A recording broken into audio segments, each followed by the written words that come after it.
So what I'm gonna have you to do is I've given you a sheet, and it's kind of scrabbled, of the 50 top innovations of all history. With the exception of the wheel. I don't have the wheel on there, as I said. But I've got the cheat sheet here. I've got them in order. Which is the top 1 through 10 of the innovations that you think were the most impactful with economic development and the history marching gallantly forward. Which ones do you think made the grade on the top 10? I mean, we've got some impressive groups here. Vaccination. I didn't realize that, but it was 1796. 1796. Radio, 1906.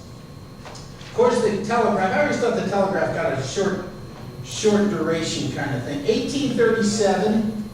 And then, you know, the telephone kind of bumped it out of there. It was kind of like the 8-track tape of our years. Some of our years. The cotton gin of 1793. The sextant. Boy, did that change things. Of course, the moldboard plow we mentioned before. John Deere would not be in existence without it. Thank you, state of Iowa. Cement. Had no idea, but that was the 5th millennium BC. Nice development. Rocketry, 1926. Air conditioning. It's interesting, they have little blurbs underneath each one when I hand out the cheat sheet correction document. Under air conditioning, 1902, would you start a business in Houston or Bangalore without it? No. They even say without air conditioning, we would only have a part-time Congress. Now that might not be bad either. Yeah. The assembly line, 1913. I love this, the combine harvester. Put Chicago on the map, 1930s. But you know, you go back to some pretty major thing. The alphabet. I mean, come on folks, that's gotta be up there. So, what were the top 10? Now, I don't want to mislead you, so maybe the alphabet isn't up there. So just go with what you got. Of course, paper's gotta be up there. Okay, folks, we're about ready? All right, here we go. Okay, shout out. What do you think are in the top 10? Let's just do a shout out. What do you got? Semiconductor. Semiconductor. It's number 4. You got a winner. Very good. Printing press. Well, hold it. Nitrogen fixation is 11, so it just bumped out. Boy, those are 2 good guesses now. The printing press. Who said the printing press? Number 1. Number 1. Gunpowder. What's that? Gunpowder. Gunpowder. Where do we have gunpowder? 14. Oh. You know something? I thought alphabetization would be up there. It's 25. I would really, I mean, all right. Electricity? Electricity, very good. Electricity is number 2. So in a course of 5 guesses, you've identified 1 and 2. Printing press and electricity. Very.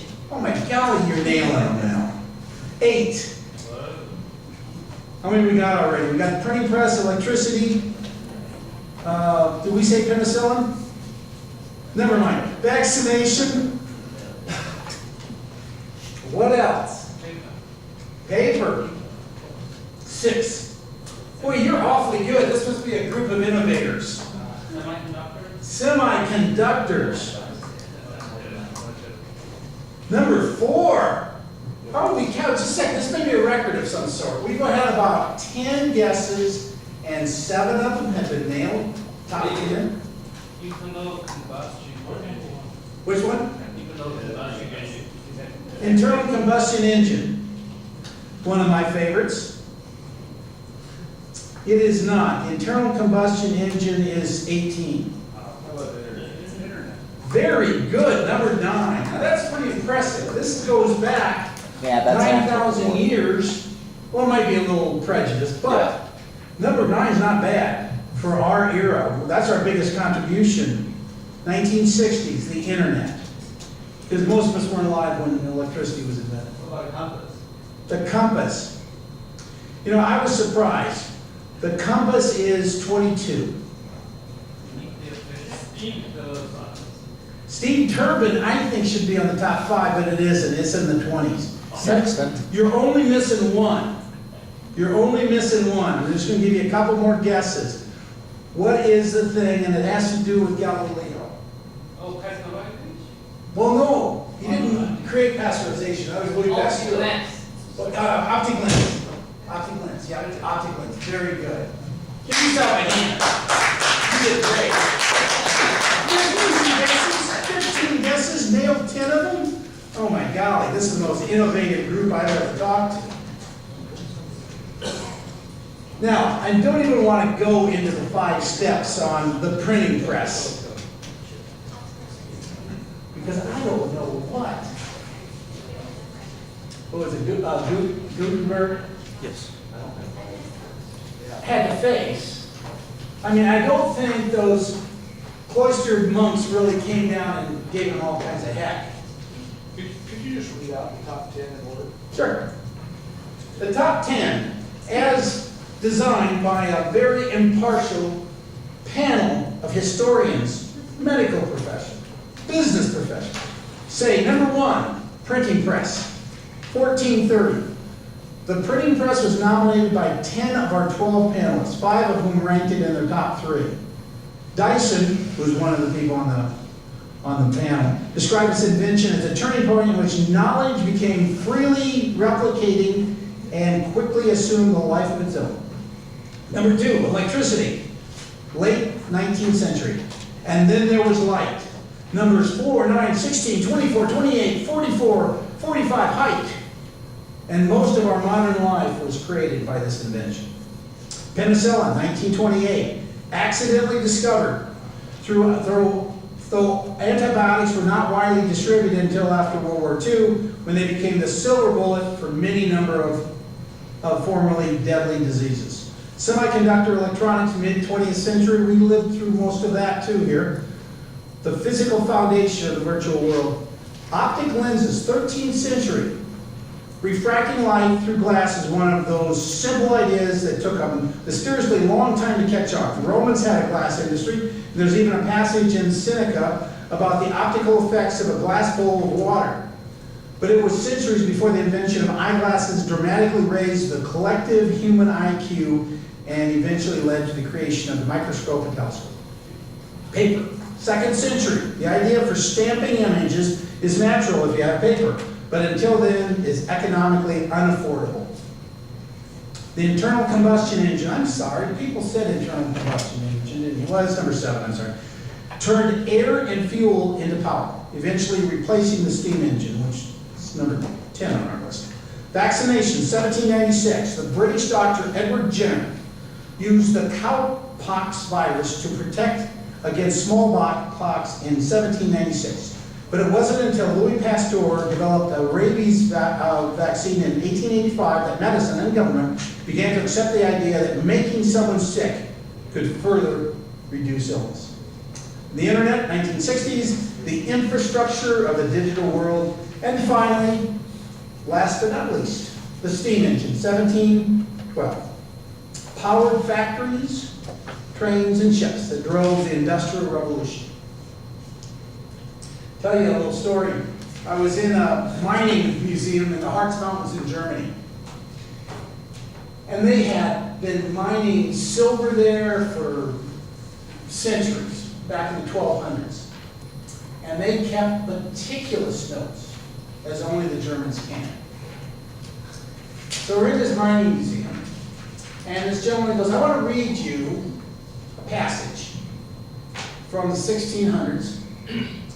It is a visitor from England that came and presented a new technology to the mining directors. And so they had this big gathering, and this guy presented this technology and such. Because they had a terrible time keeping water out of the shafts. So they would have horses up on top, going around in a circle, creating energy that would lift buckets of water out of the shaft and dispose them onto the wall, you know, the whole thing. So it was very labor intensive and a lot of hay and a lot of horse manure and all that kind of stuff. So this guy came from England, and the entry there was very interesting presentation from an engineer from the mid area of England. It was a compelling argument that Mr. Watts gave. But we just don't think that the steam engine has any place in mining at all. Bad mistake. Bad mistake. That mine was closed 5 years later because they couldn't keep the water out. It was reopened 10 years after that because they had steam engines to pump the water out. Now, I'm going to be asking you about your ideas and your groups. The 5 steps to success through innovation. But before I do, I want to tell you a story. Robert Koch was a little-known country doctor in the Hartz Mountains. That's what I was doing there in the Hartz Mountains when I had that. Robert decided that he would buy a very expensive microscope.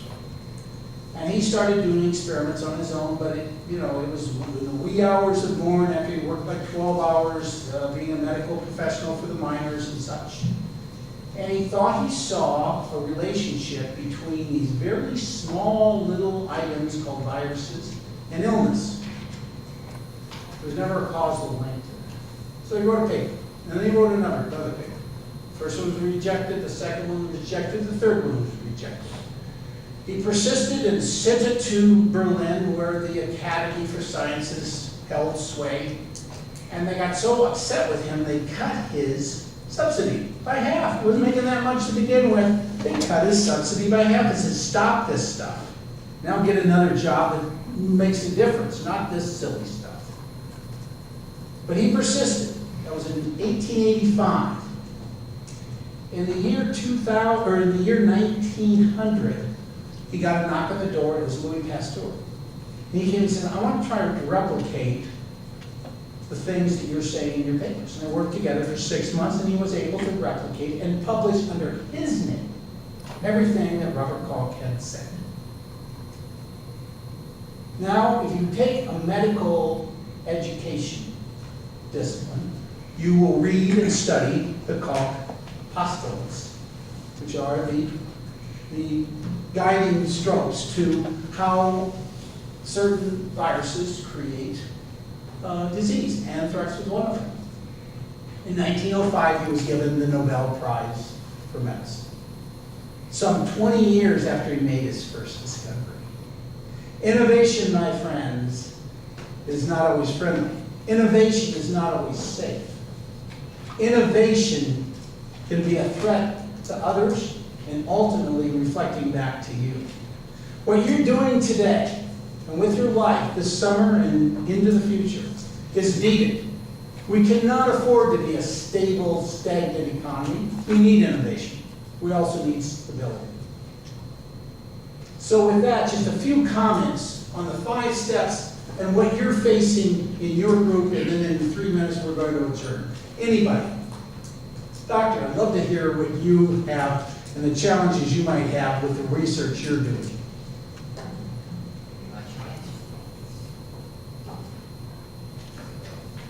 Challenge I have nowadays is finding money.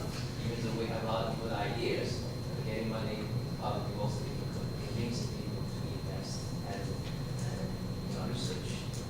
Yes. Getting money, getting support, very, very important. To do that, you've got to have a strategy for how you deal with the incumbent technologies. Others. 5 steps to success through innovation. What are you facing? Incumbent challenges? Lack of money? Certain. I've sat on several VentureNet panels, and one of the most common questions is, who are you going to take money away from? God, so true. Who are you going to take money away from? Are they going to like it because they're not in this for philanthropy? And then there follows the corollary to the first law of battle, that the market always responds. Yes. I like to see it as a big chess game. You better have enough pieces to outlast your opponent. and your strategy must be better than your opponent's. Folks, thank you for having me today. This has been a delight, and I wish you the best in your ventures. I really do. Thank you so much.